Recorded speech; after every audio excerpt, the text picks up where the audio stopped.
সুপ্রিয় দর্শক, চ্যানেল কর্তৃপক্ষ থেকে আপনাদের কাছে আসলাম এক অসহায় মেয়ের কাছে। আমরা শুনবো তার জীবন কাহিনী। আসসালামু আলাইকুম। ওয়ালাইকুম সালাম। আপু কেমন আছেন? হ্যাঁ, আপনার দোয়া আছে ভালো। ভালো আছেন না?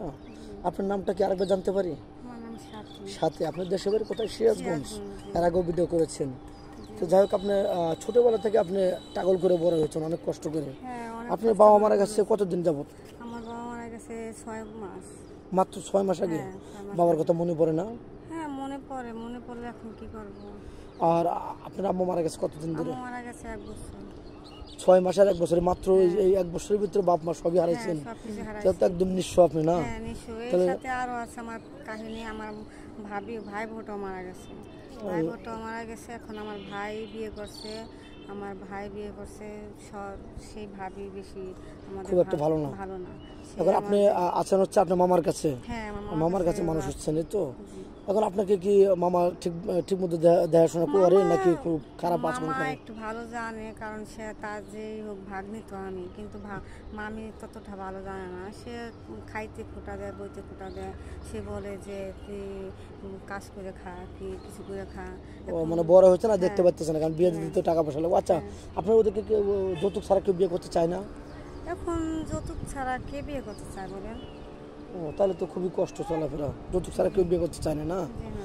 ও আচ্ছা, আমাদের কাছে আসছেন একটা সুন্দর একটা ভালো মনের মানুষের জন্য, না? হ্যাঁ, জি। আপনার তো নামাজ কালাম পড়েন, মুসলমান। হ্যাঁ, আমি নামাজ কালাম পড়ে ও, মুসলিম।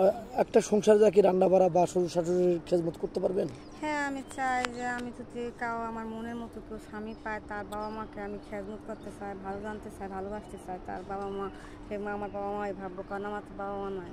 আমি তার বাবা মাকে নিজের বাবা মা ভাববো। আচ্ছা, আরেকটা কথা, অনেক প্রবাসী বয়সে তার অর্থ সম্পদ একটা বাচ্চা রেখে তার ওয়াইফ নিয়ে চলে গেছে, তার বাচ্চারা তার কাছে দিয়ে গেছে। এখন ওরকম মেন হলে কি আপনি চলবে কিনা? হ্যাঁ, চলবে, সমস্যা নাই। কারণ আমি ভাববো যে তার ছেলে মানে আমার ছেলে, আমি তাকে ভালোবাসবো, মায়ের আদর দেবো। কারণ আমি ছোটোকালে আমি আমার মা বাবা হারাইছি। আমি এই জন্য বুঝতে পারি যে মা বাবা হারানো কতটা বেদনা। ও, বুঝতে পারছি। যে যাই হোক, আপনার কি ফোন আছে আদৌ? না, আমার ফোন এখনো ফোন কিনেননি, না? না, তো আপনি খারাপ লাগে না যে আপনি বান্ধবীর ফোন আছে, আপনি পাড়া প্রতিবেশী ফোন ধরে আপনি নাড়তে পারেন না, ইউজ করতে পারেন না? কেউ দেওয়ার মতো নাই, এই জন্য আমি এইভাবে চলতেছেন নাকি? এইভাবে চলতেছি।